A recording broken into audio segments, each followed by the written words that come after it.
Un hadith évoquant des djinns sur la Lune disparu ou interdit.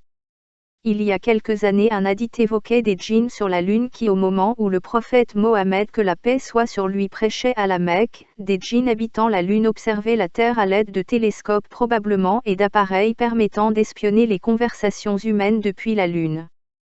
Donc selon ce hadith, beaucoup de djinns se seraient convertis à l'islam en étant témoins des événements à la Mecque et Médine. Mais depuis quelques années ce hadith a disparu, aucune trace sur internet, aucun blog n'en parle ni aucune vidéo, rien, absolument aucune trace. Il subsiste seulement un hadith disant que des djinns ayant entendu le prophète se seraient convertis à l'islam, mais ce hadith n'évoque plus la Lune mais le désert. Mais même ce hadith est devenu difficile à trouver.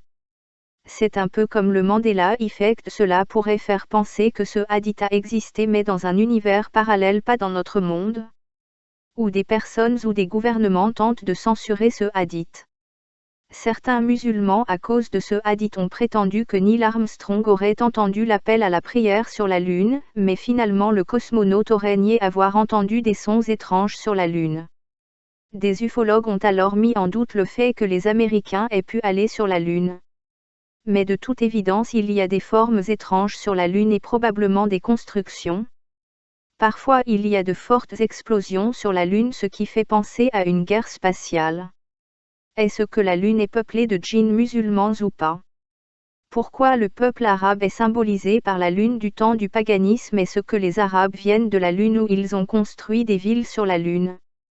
Nimrod aurait tenté de bombarder la Lune ou la planète Mars avec sa tour de Babel. Le nom Babel en arabe signifie la porte de Allah, donc la porte du paradis. Est-ce qu'il existait un passage entre la terre et la lune du temps de Nimrod?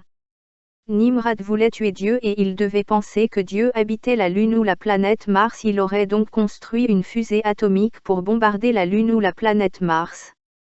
Selon certains astronomes, il est possible que la planète Mars soit devenue désertique après une guerre nucléaire et donc peut-être que Nimrod a eu le temps de lancer sa fusée. Il existe aussi des traces de fleuves et de lacs sur Mars et même des traces de construction, ce qui peut prouver que autrefois la planète Mars était sans doute habitée. Nous pourrions aussi imaginer que les djinns de la Lune disposaient de caméras et qu'ils ont enregistré les événements bibliques, et si ils avaient un film prouvant sans équivoque les religions dites révélées, et si un jour ils décidaient de partager avec nous ces films. La NASA aurait planifié de bombarder la Lune selon certains articles de presse, mais pourquoi il y a aussi du pétrole sur la Lune?